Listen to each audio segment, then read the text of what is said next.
Hey guys, it's Jordan. And I'm Ben. And this is The Mount Life.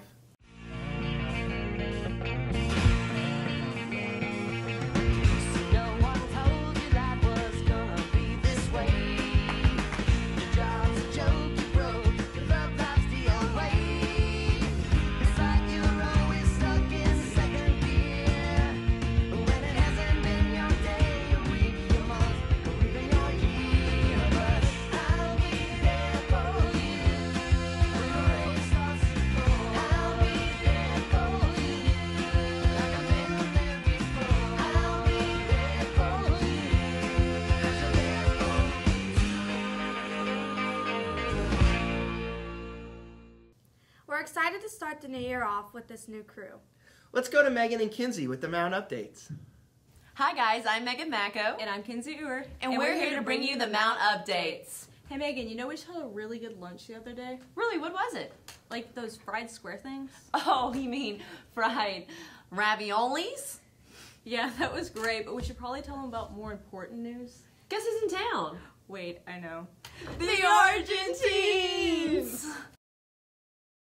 I hope they've had a warm welcome to the Mount family. Yeah, me too. Hey, I heard from a birdie. By birdie, you mean Snapchat? Yeah, Snapchat. Anyways, they have some sick dance moves. Speaking of dance moves, don't forget about Semi coming up. Semi, how could I forget? What kind of dance moves are you gonna do? I won't be doing any dance moves. On to more updates. Don't forget about the month of love coming up. My favorite time of year. You get candy. And love letters. And don't forget about crush bottles. Crush bottles, those are the best. So how about that International Language Festival last night? Oh yeah, I was in the French booth. Je m'appelle Kinsey. Comment tu s'appelles?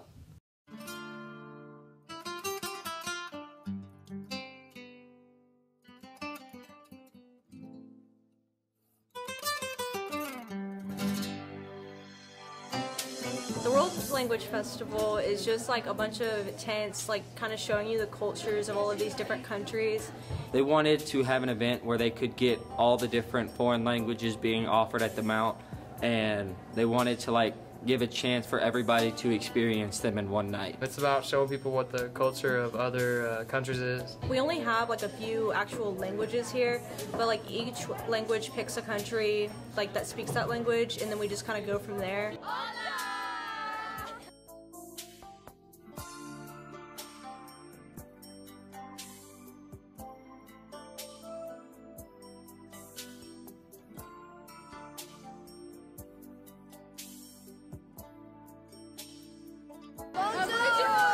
They got the idea of going down to the auditorium and setting up an event space for each individual foreign language being offered. French had one, Latin has one, even the German club has one, and Spanish has them, and it's a lot of fun.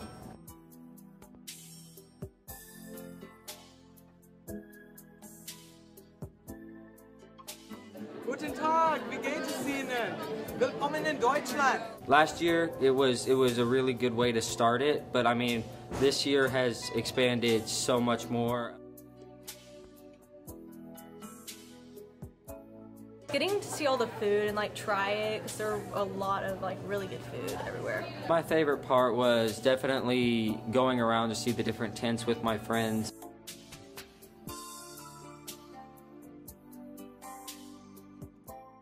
Back to you, Jordan and Ben.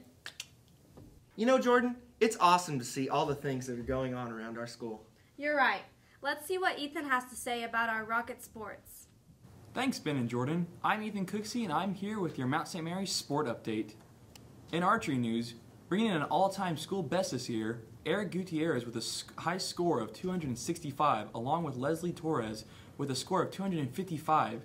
These two will compete in state at the OKC Fairgrounds February 10th and 11th. The competition is fierce and there will be many competitors. Mount St. Mary's will also compete individually as well. The MSM Bowl Squad is 2-0 with wins over Bishop McGuinness and Putnam City. Every player has gotten a strike in the season so far, and from the looks of it, it's going to be a great year for the boys and girls. MSM Swim is gearing up for state and then recently competed against 6A schools and got 8th in the competition.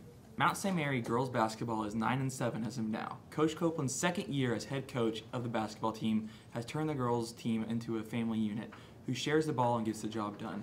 Toughness is our motto. We break that out before every game. And boy, are these girls tough. Molly Carlson averaging 13 points and 11 rebounds with 7 double-doubles. These are some crazy numbers, along with our own Jordan Cowan, who's averaging 9 points and 4 rebounds a game. She is 32% at the free throw line. The girls feed off of our two seniors' captains' energy. No one will outwork us on the court. We will battle night in and night out, said Coach Copeland. The girls have only lost by 4.5 points, so every game has been a fight. The boys' basketball team is 12-5, with a win most recently over the Christian Crossing Knights. Homecoming is coming up against the Heritage Hall Chargers. This has been a Mount St. Mary Sport Update with Ethan Cooksey. Catch yours truly at the boys and girls basketball games, commentating and getting exclusive interviews with coaches and faculties. Back to you, Jordan and Ben. Thanks, Ethan. This semester we have a new segment called Rocket Focus. Let's send it over to Lexi and check it out. Thank you, Ben and Jordan. I'm Lexi Berry with your Rocket Focus. This month I interviewed the robotics team. Let's take a look. My team name is Team 4962, the Rockets. Students who came late to the team was kind of walking around, checking things out, talking to kids, and he came up to me very surprised, and he said, "Miss Whitaker, most of these kids are not here about the competition. They're here about the learning."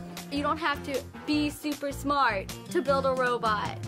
You don't even have to know about programming or what the heck a drill is to join robotics, because we will teach you all of that stuff. I joined robotics because originally I saw it on TV and I was really interested. So I was like, I'll give it a try.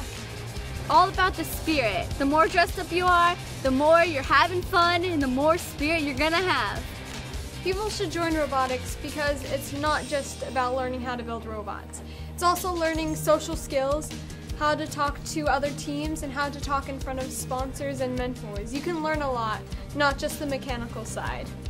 My favorite memory is last year when we went to state and they were showing off the award videos for mentors, and our mentor, Mr. Smith, he was one of the nominees and he won, and the look on his face was priceless. It is one of the most rewarding aspects of my role as a teacher to work with these students who are so excited about learning and inventing and solving problems and working together as a team. Everything about it is what every teacher dreams of.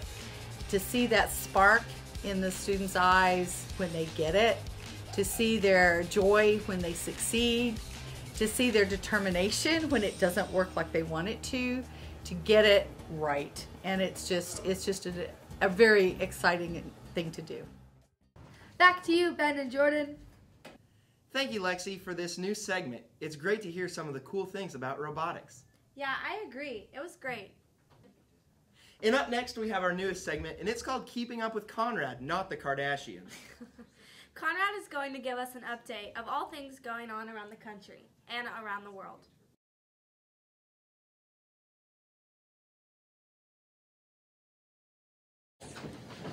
Hello and welcome to the first edition of Catching Up with Conrad. This is your host, Conrad Sartorius. The past month has been filled with several major news stories. Let's get started. Here at home, the United States is about to finally begin voting for the presidential elections, with the Iowa caucuses set for February the 1st. Going into the polls, Donald Trump maintains a commanding lead over his nearest challengers, Senator Cruz and Senator Rubio. Meanwhile, in the Democratic field, Secretary Clinton and Senator Sanders are neck and neck in most polls. In economic news, the stock market experienced extreme volatility, with the Dow Jones ending nearly 8% lower, 10 at the beginning of the year. This has been largely driven by news of slowing GDP growth in China and a global plunge in oil prices, with the Brent oil prices dipping below $30 a barrel. On January the 8th, the Department of Labor released statistics on the employment situation.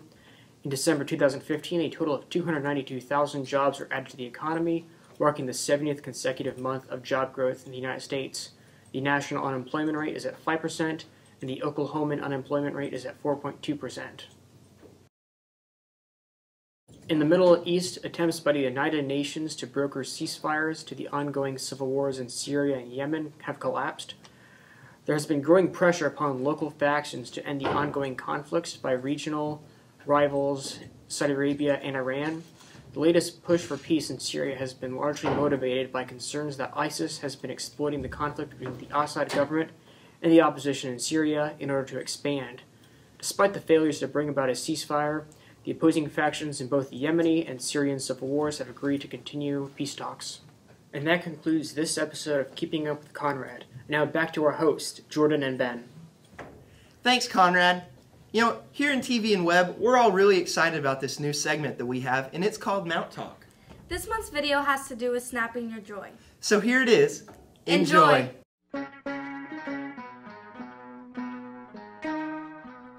I'll be the church, you be the steeple.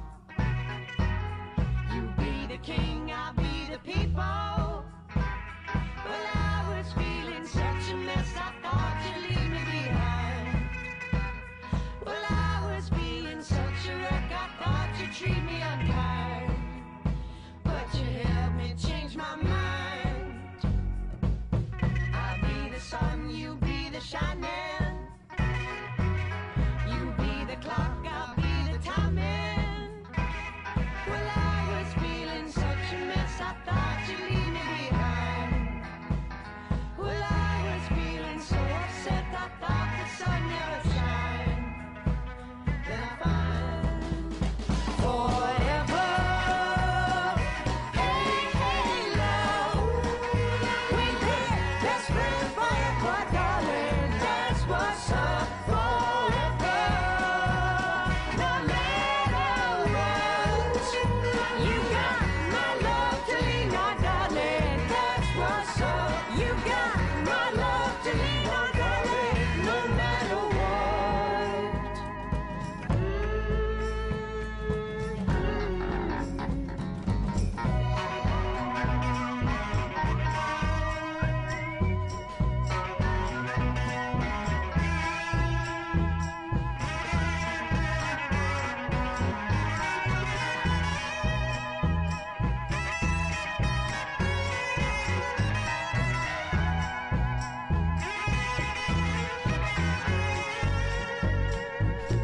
you be the book, I'll be the binding.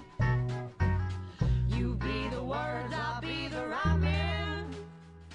Well, I was feeling such a wreck, I thought I'm losing my mind. Well, I was feeling such a mess, I thought the sun never shined. Well, I think that's all for this episode of The Mount Life. I'm Ben Averett, And I'm Jordan Cowan. and this is The Mount Life.